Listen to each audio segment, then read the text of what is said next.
Well, I've arrived up by St Davids Airfield to have a ride on my bike. You can see a lovely sunny day. Here's my bike in the back of the car. You can see how small my car is. You can still fit a MiRider nicely in the boot.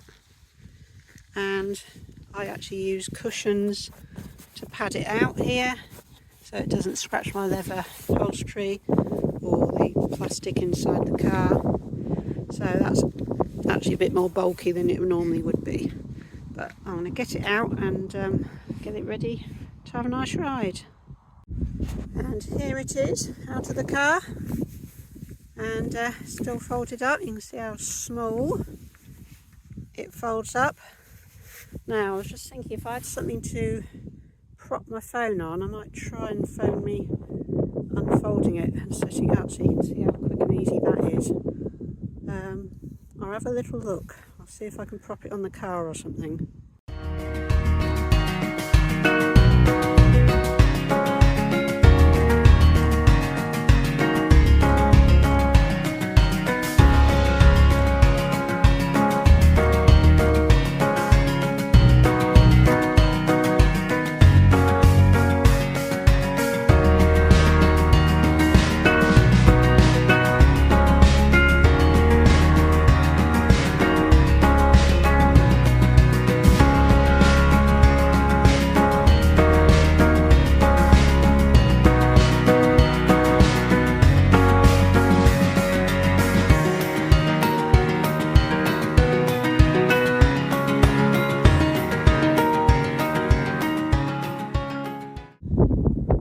Here's my bike all set up, ready to go. One little note, because people do ask me, is where did I get my water bottle carrier? As you can see, you can't really put a normal bottle cage that you'd normally use on a bike. She's got such a thick frame. So I remember someone in the MiRider Facebook group recommended one of these. They're actually sold to go on prams, I think. But as you can see, it fits perfectly round the handlebar stem bit here. It's also insulated, so when it's hot weather, which is rare, but we do occasionally get hot weather, keeps your water really cold.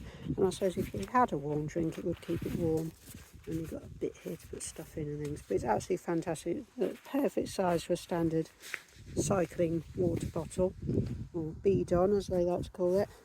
I've got the MiRider handlebar bag on the front as well, which gets loads in, and I have got the rack on the back, and I've got the bag to go with it, but I haven't got that out with me today because I don't really need my waterproofs or anything like that.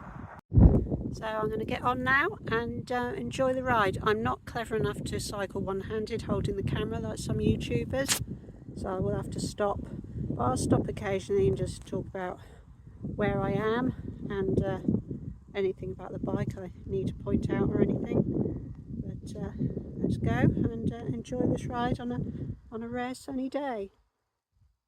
Well, I'm on the airfield properly now. I was going to stop and film and show the entrance, but the car park on that side of the airfield was literally completely full, and lots of people with children on bikes, and a lady held the gate open for me to come through onto the airfield, so I couldn't stop. So I've just come along just not far from there, and fairly recently we've had this plaque put up, which was lovely. As you can see, this plaque was erected in honour of those who died while serving at St Davids Airfield, and preserves the memory of all military and civilian personnel who were stationed here. Sorry, a little bit emotional because my granddad on my mum's side was stationed here. He didn't die while in service.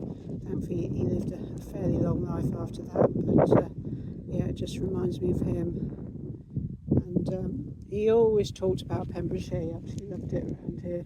It's one reason why we started coming on holiday to Pembrokeshire when I was in my teens. And then I always said I wanted to live here, and eventually did. So yeah, but it's a lovely plaque anyway. Really beautiful.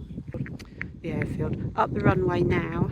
See, when I get to the path at the top, see if it looks like there's many people around. I might just do a sharp right and leave the airfield as soon as possible and go and ride around on the roads, but we'll see anyway. Apologies, up until now I'd been holding my phone in portrait. I'm so used to doing little videos for Instagram I completely forgot, so I've turned it around now. But anyway, I've done the runway. I did have to pass quite a few people with dogs. Now we're on, I think it's like the multi-user but also disability part of the airfield. As you can see, it's a really nice tarmac path which goes from one road across into sort of the middle of the airfield, so suitable for anyone, mobility scooters, wheelchairs, anything. So really nice. I'm not sure the distance of it. I will check up everything and I'll put sort of distances up and any links and things. I'll either put them up on screen when I edit, or I'll put them up in the description to the video, and I'll be doing a blog post as well. But as you can see, this is really nice for anyone to go on. I've come off the airfield now. There were quite a lot of people around, but I also thought I'll cycle down to the woolen mill down. It's called Solva Woolen Mill, but it's actually just outside Solva. I thought I'd stop because we've got the Icelandic horses here. I will put a link to the stud that's here. I used to keep my Exmoor pony on livery right next door, just here, so just up the track from where I've left my bike. I used to keep her on livery there, and the Icelandic horse stud is right next door. I was lucky enough to go out for a hack once on one of her lovely horses.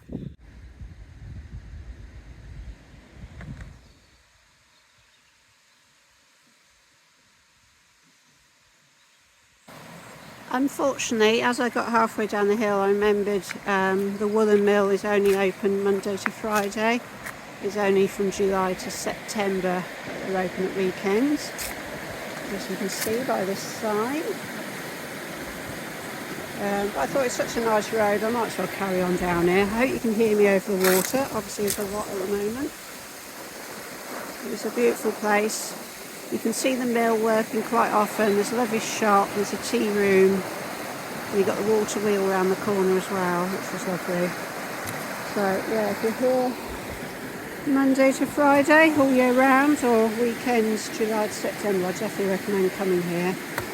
As you can see, there's a good sized car park. There's a little bike over there. Unfortunately now I've got a steep climb whichever direction I go to get back to the airfield.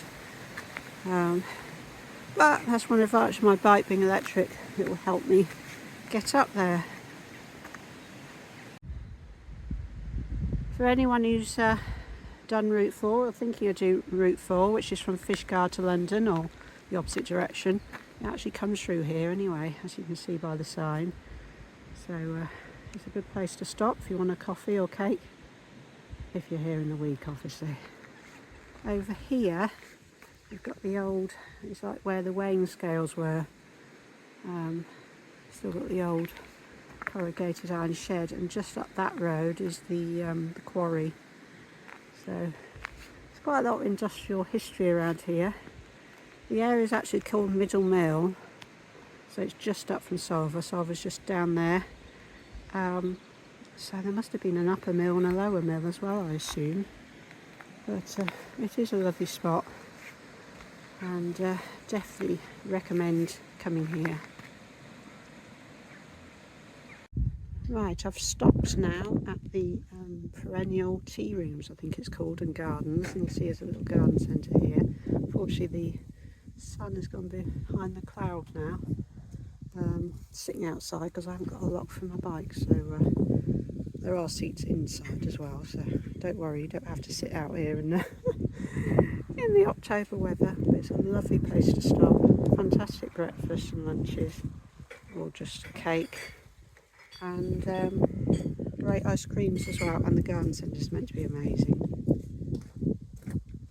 Here we are, it's Perennial Plants Garden Farm Shop Cafe, as you can see, and they are open from 9:30 till 4:30 except on Tuesdays, so definitely come along. And I'll put a link in the description showing the location as well. I thought I'd stop and film here because this is one of the really old Pembrokeshire cottages. It's quite a classic one. I think this is a holiday there, I'm not sure. You never see any cars outside, but it is absolutely beautiful. I'm just going along this little country road and I'm going to go back round now through a village and back over towards the airfield where the car's parked. Here are the some of the ponies. They're not wild. They're owned by a local lady and they're grazed out in these areas. I don't know what they're looking at actually. They're all looking at something. They're gorgeous little Welsh ponies anyway.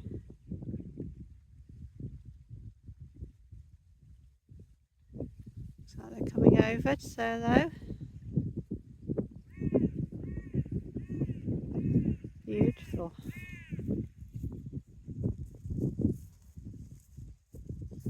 As you can see, they are not wild ponies. If I went in there with them, they'd just want a good fuss. It is a beautiful view back towards the hills. Ponies. Grass down the middle of the road, which is always good. But what happened while I was talking to the ponies, my bike has fallen up against this fence, and I don't know if the electric's turned on. It's not clicking, so it probably isn't. But I'm not risking it because this is National Trust land. I expect if it is got the power on, it'll be pretty sharp. So I've been really clever. I've walked up to the next bit of hedge, pulled a bit of wood off, and I'm going to use that to lever my bike back a bit. So I can't film that, so I've got nothing to put my camera on. But yeah, wish me luck. I did it. I managed to lever it up and it's fine. And I say there's no clicking at all on the fence. I bet it wasn't even on, but I've got a big fear of electric fences after growing up on dairy farms and having far too many shocks in my life. I wasn't going to risk it. But you can see it's a beautiful place. It's a lovely road that comes across the common here. As I say, it's National Trust land here. So St Davids is over in that direction. And then all the way in that direction, fair distance, will be Fishguard. And then I'm cycling up in this direction, back up to the main road that goes between St Davids and Fishguard. And then I'll have to turn right onto the main road, along it for a section, and turn left to go back over towards the airfield. I'm back at the car, a bit windy now, but reasonably nice ride back on the roads. I'm going to get it folded up and get home. Quite tired now. I've done just over 20 kilometres, which is quite a long ride for me. It was nice to be out though. Take advantage of this nice weather. We've got a big storm coming in tonight. I'm not sure when I'll next be able to film. Who knows when I'll be back out on my bike again, but perhaps I'll be out walking and I can do some filming then. Busy at Picton Castle the next few weeks, and obviously we're selling the farm and the cottage as well. Hopefully there'll be another video out soon anyway. But hope you've enjoyed the little ride I've had, and I'll see you all soon.